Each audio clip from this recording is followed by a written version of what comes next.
golfing. This is good golfing. Yeah. All right, so this is after the POTA activation with John. Max, it's NG November Golf 7 Mike. Yes. Yep. NG7. And Mike is a, Max, sorry, Max. I keep calling him. Mike is your call sign. Max is a big time DXer. Well, that's relative, Forrest. Well, big time DXer is just. Did you ever work W8S, Wayne's Island people? That was him. Oh yeah. So what? Tell me about that DXpedition. What year was that? Where was that at? It's not. It was last year. Oh wow. Okay. Yeah, the end of last year. So we were there. We were operating in October. And that was Swains Island. Swains Island, north of American Samoa, 225 miles. Wow. Ranked about. It was in the top 20. Yeah, it was pretty high. Yeah, especially for Europe. It's tough from Europe. So the year before. Uninhabited island. Year before. Oh my gosh, I want that. Well, here, real quick, this is going to go. I'm going to pull this down. But you can see the ground, the radio system here. It's good. And I'm going to put up one of those 40-foot DX commanders. Okay. So this is called a stepper big IR. Yeah. It's an 80-meter coil. That's what that is. So he can change the size of the antenna internally. Yeah. So remotely, you just change the element. There's a beryllium tape in there on a stepper motor, and so it. Yeah. Changes. And because my skimmer's doing better in some areas, he decided to order a new antenna. Oh yeah. Oh yeah, because you have a skimmer as well, right, Max? Yeah. He's had one for how long now? 15 years? Yeah, a long time. Yeah. Because I see your call sign on like RBN spots. Yeah, and his as well. Okay, yeah, you guys. Inspired me. Yeah, that's awesome. He's the reason I'm getting 2 antennas on my skimmer. Yeah, so this morning, in the last 24 hours, it's like at 45,000 spots. Yeah, mine's getting up to the 30,000 something, and it's I'm just on the mag loop right now. Oh, that's great. Yeah.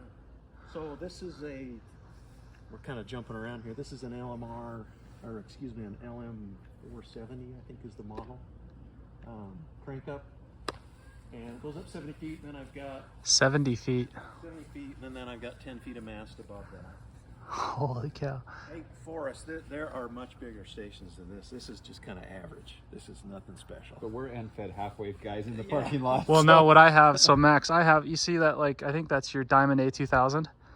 Yeah, it's a tri-banner. It has 1.2 gigs. That's what I have. My HFs are just verticals like that on my roof. So, I mean, this is, I would love something like this at my place. Well, in fact, we're just going to move in. Yeah, it's a game changer, but there's a lot of guys that have, Yeah. Well, he much bigger stations. He used to come over to his grandpa's house, my dad, and we had a 55-foot crank up, but he put a heavy-duty 20-foot mast on top of it, so we could get it up to the 70. And you said he was 1,500 watts?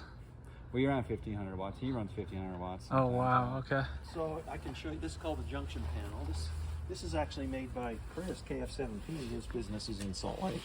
Metalworks, that's right. KF7P Metalworks. I'm using tire covers to kind of. Oh man, I haven't had this open for a long time. So this is the entry panel, or excuse me, the junction box. So all these wires are for the stepper and for the rotor. Holy and then cow. I've got. Yeah.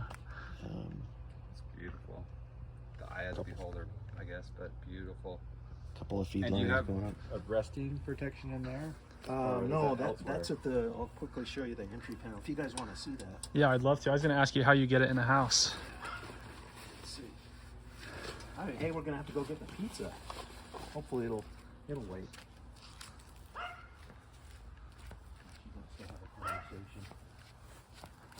So then there's 16 ground rods all tied together. Okay.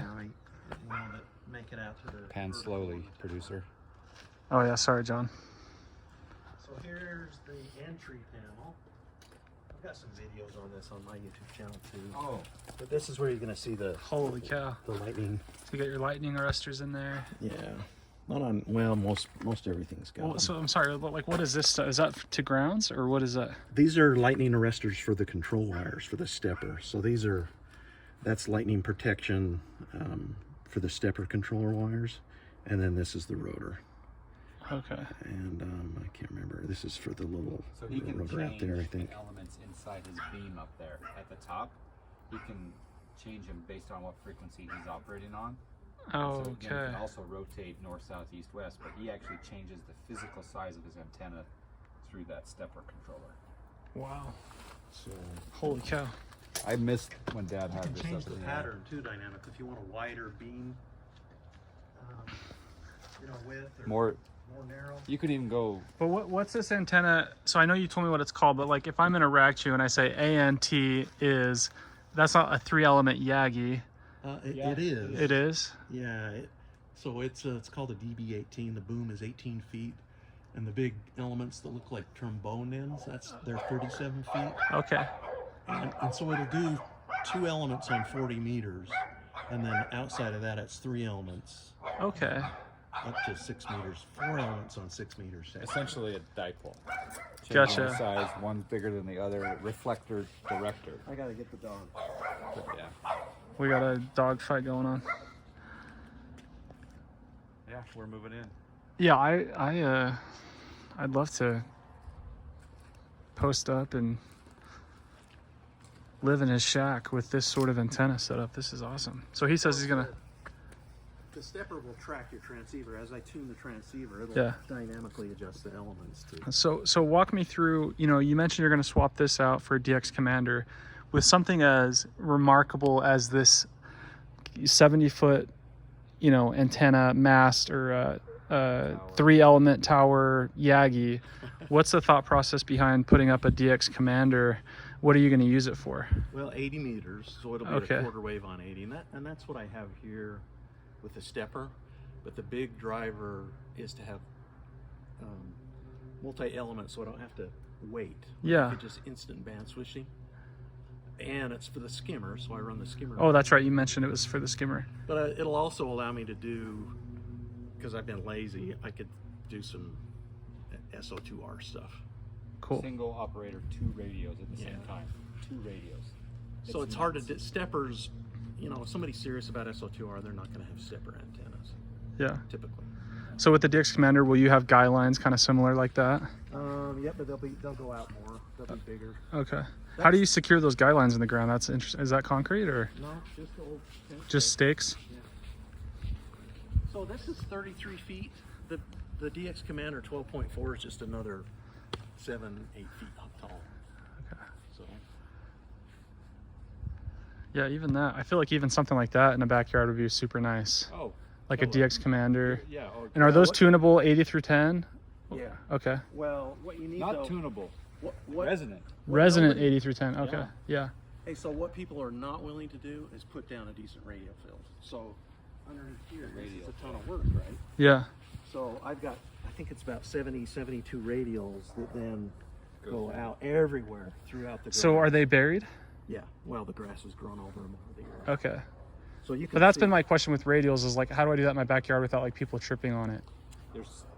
I got at work. I have pins. I pinned it down, and so the radio's flat on the ground, and they're landscaping pins. That's what I use. They're little nails, and you put them down to get them out of the way. Of Okay. And then the it grass grows over. it. And then this is a mag loop over here that I use for the skimmer. Oh, cool. Yeah.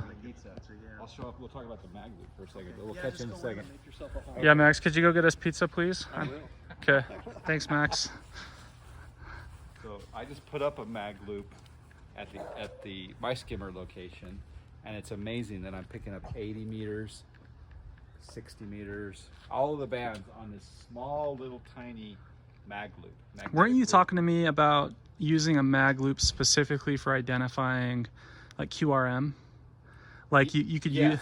Yes, Okay. you can. It's directional, so you could point it and learn and null out noise. Like if your neighbor to the north has a noisy Chinese lamp or American lamp, He totally does, and it's Chinese. Yeah. then your mag loop could find the location of that interference. Wow. So it's by directionally. It's, Okay. You move this way, your S meter goes down. You move this way, S meter goes up. You know that the interference is over that way. That seems like I just want to do that for fun. Just Yeah. like Yeah. patrol and find noise. This is what I've been listening to for years. The reverse beacon network, the thing that auto spots us Yeah. on POTA, comes through this apparatus into his system and then Okay. reports it to the POTA site. Yeah. RBN is my best friend for field And operations. look what he's done here with he's got like a TV rotator on the bottom, so he can rotate that. Oh, in wow. a certain direction. He's probably got a remote control and a control box inside, maybe. But Yeah. yeah. Yeah, this is pretty big life goals for me, guys. I'd love to have a tower like that. All right. Knob Creek it is. Alrighty.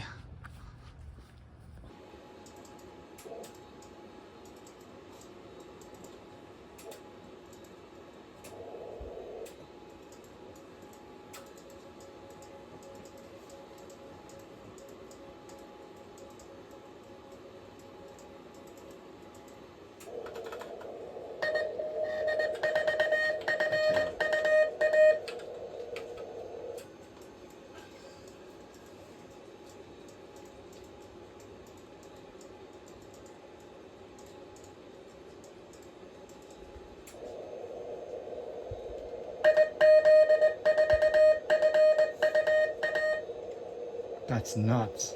Huh? Italy, that loud? Yeah, yeah. There you go. You're doing fine, Forsto.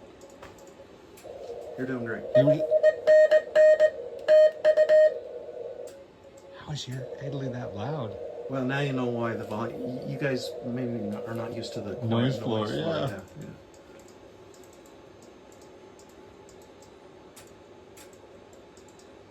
That's pretty insane, huh? Italy.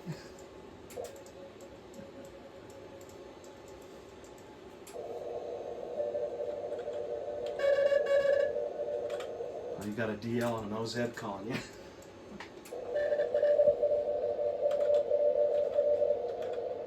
Isn't he good? He's so good. This is great for us to have.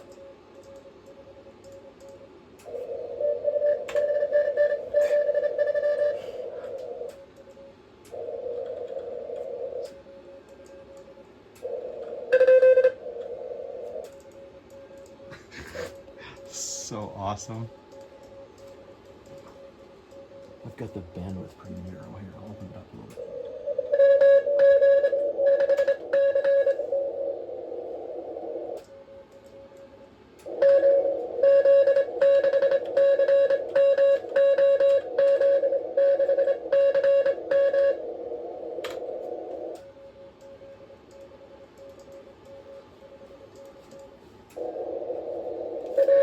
Denmark.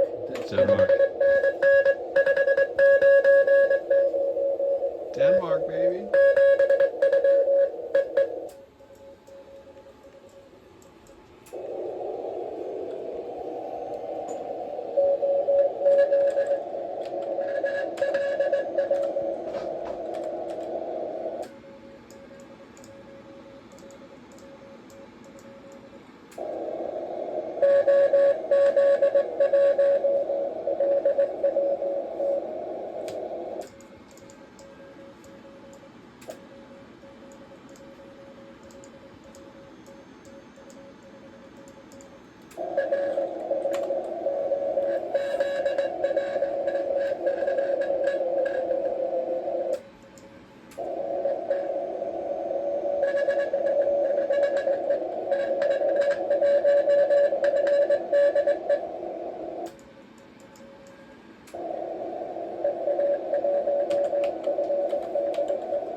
Canary Islands, probably Spain. No, Spain, yeah.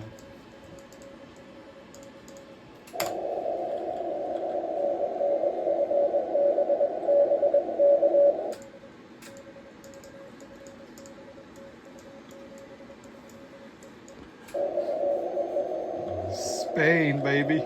This is going to cost him a lot of money. Uh-huh. It is.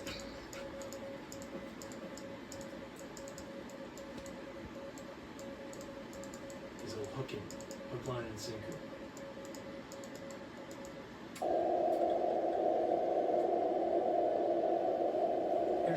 Here's the bandwidth if you want to change the filter bandwidth.